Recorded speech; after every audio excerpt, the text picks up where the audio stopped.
রোমাঞ্চকর এক ফাইনাল দিয়ে পর্দা উঠল দশম পাকিস্তান সুপার লিগের। নানা প্রতিকূলতা পেরিয়ে পারফরমেন্সে কমতি অবশ্য ঘটেনি।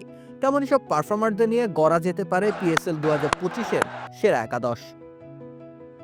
এ একাদশ সাজাতে গিয়ে দারুণ বেগ পোহাতে হয়েছে। পাকিস্তানি ক্রিকেটাররা পারফরমেন্সের দিক থেকে এগিয়ে রয়েছেন। বিদেশি খেলোয়াড়রা সেই অর্থে নিজেদের দ্যুতি ছড়াতে ব্যর্থ হয়েছেন। 4 জন বিদেশিকে ঠাঁই দেওয়া ছিল ভীষণ কষ্টসাধ্য। তবুও ফ্রাঞ্চাইজি ক্রিকেটের নিয়ম মেনে 4 বিদেশিও রয়েছেন দশম পিএসএল-এর সেরা একাদশে। চ্যাম্পিয়ন লাহোর কালান্দার্সের ওপেনিং পজিশনটা টুর্নামেন্টের একেবারে শুরু থেকেই সামলেছেন ফখর জামান। বেশ দৃঢ়তার সাথে অধিকাংশ ম্যাচেই এনে দিয়েছেন দুর্দান্ত সূচনা। তার কল্যাণে বহু ম্যাচে লাহোরের জয় রাস্তা হয়েছে মসৃণ। দলকে সহায়তা করতে গিয়ে তার পরিসংখ্যানও হয়েছে পুষ্ট। টুর্নামেন্টের দ্বিতীয় সর্বোচ্চ রান সংগ্রাহক ফখর। 13 ম্যাচে 439 রান করেছেন তিনি 152-র বেশি স্ট্রাইক রেটে। 4খানা 50-র কল্যাণে দলকে ফাইনাল অবধি নিয়ে যেতে সহায়তা করেছেন। যথারীতি তাই ফখর সেরা একাদশে থাকছেন ওপেনার হিসেবে। চ্যাম্পিয়ন দলের আরেকজন ব্যাটার আব্দুল্লাহ শফিকও জায়গা পাচ্ছেন সেরা একাদশে। যদিও তিনি ব্যাট করেছেন 3 নম্বর পজিশনে, তবে সেরা একাদশে তিনি থাকছেন ফখরের উদ্বোধনী সঙ্গী হিসেবে। তিনিও গোটা আসর জুড়েই লাহোরের আস্থার স্তম্ভ হয়ে নিজের সামর্থ্য প্রমাণ করেছেন ব্যাট হাতে। ম্যাজিক হার্বাল টুথপেস্ট দূর করে দুর্গন্ধ সৃষ্টিকারী দাঁতের সমস্যা। ইয়েস, দেখাও তোমার ম্যাজিক। ফাইনালের মঞ্চে 41 রানের একটা গুরুত্বপূর্ণ ইনিংসও খেলেছেন তিনি। দলকে শিরোপার রাস্তা থেকে ভিন্ন পথে যেতে দেননি। সেই ইনিংসটি সহ 390 রান করেছেন আব্দুল্লাহ শফিক। 13 ম্যাচে তার স্ট্রাইক রেট ছিল 148.28। দশম পিএসএল-এর চতুর্থ সর্বোচ্চ রান সংগ্রাহক তিনি। এই সেরা একাদশের উইকেট রক্ষকও আব্দুল্লাহ শফিক। যেহেতু কোনো উইকেট রক্ষক ব্যাটারই সেই অর্থে আলোড়ন সৃষ্টি করতে পারেননি। ঘরোয়া টি-20-তে উইকেট রক্ষণের অভিজ্ঞতা রয়েছে তার। করাচি কিংস সফলতা দেখা না পেলেও জেমস ভিন্স ঠিকই নিজের দ্যুতি ছড়িয়েছেন পিএসএল-এর মঞ্চে। করাচির হয়ে যতটুকু অবদান রাখা সম্ভব তার সবটুকুই নিংড়ে দেওয়ার চেষ্টা করেছেন ইংলিশ এই ব্যাটার। 11 ম্যাচে 378 রান এসেছে তার ব্যাট থেকে। 3টি 50 হাঁকানো ছাড়াও একটি সেঞ্চুরি তুলে নিয়েছেন জেমস ভিন্স। পুরো টুর্নামেন্ট জুড়ে 148.23 স্ট্রাইক রেট বজায় রাখা ভিন্সকে তাই সেরা একাদশ থেকে বাদ দেওয়ার সুযোগ নেই। এবারে পাকিস্তান সুপার লিগের সর্বোচ্চ রান সংগ্রাহক সাইফজাদা ফারহান।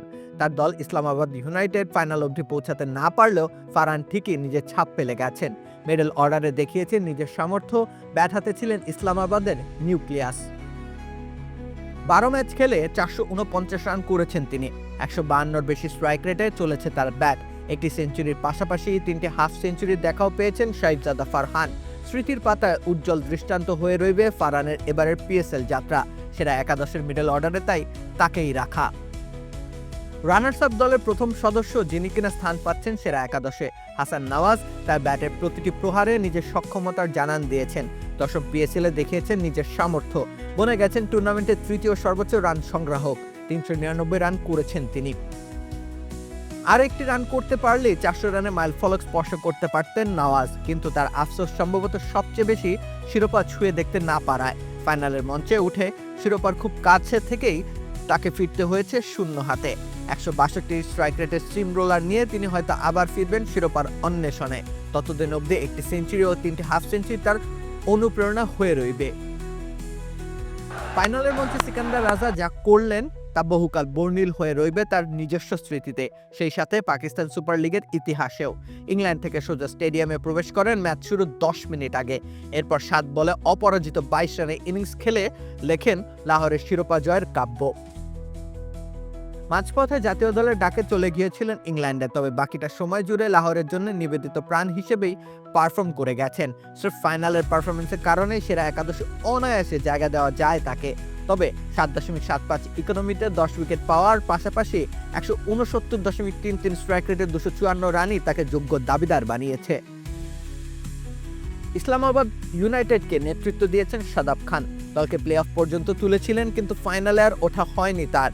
কিন্তু ব্যাটে বলে তিনি ঠিকই চেষ্টা চালিয়েছেন। 14খানা উইকেট নিয়েছেন 7.90 ইকোনমিতে।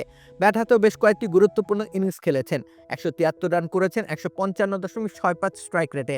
লোয়ার অর্ডার ব্যাটার হিসেবে মন্দ করেননি শাদাব খান। ইসলামাবাদের বোলিং আক্রমণের অন্যতম সেনানী ছিলেন জেসন হোল্ডার। বাকিদের তুলনায় কম ম্যাচ খেলেও উইকেট শিকারের তালিকাতে ঠিকই উঠে এসেছেন উপরের দিকে। 8 ম্যাচে 15টি উইকেট বাগিয়েছেন তিনি। গুরুত্বপূর্ণ সময়ে উইকেট তুলে ইসলামাবাদকে দিয়েছেন স্বস্তি। এছাড়াও 164 স্ট্রাইক রেটে 69 রান এসেছে তার ব্যাট থেকে। বোলিং ডিপার্টমেন্টের গুরু দায়িত্বে তিনি থাকছেন বিদেশিদের মধ্যে। চ্যাম্পিয়ন অধিনায়ক শাহিন শাহ আফ্রিদি। দশম পিএসএল এর সেরা একাদশেও তিনি আছেন অধিনায়কত্বের দায়িত্বে। লাহোরকে তৃতীয় শিরোপা জেতাতে তিনি সামনে থেকে অবদান রেখেছেন বল হাতে। সবচেয়ে বেশি উইকেট গিয়েছে তারই পকেটে।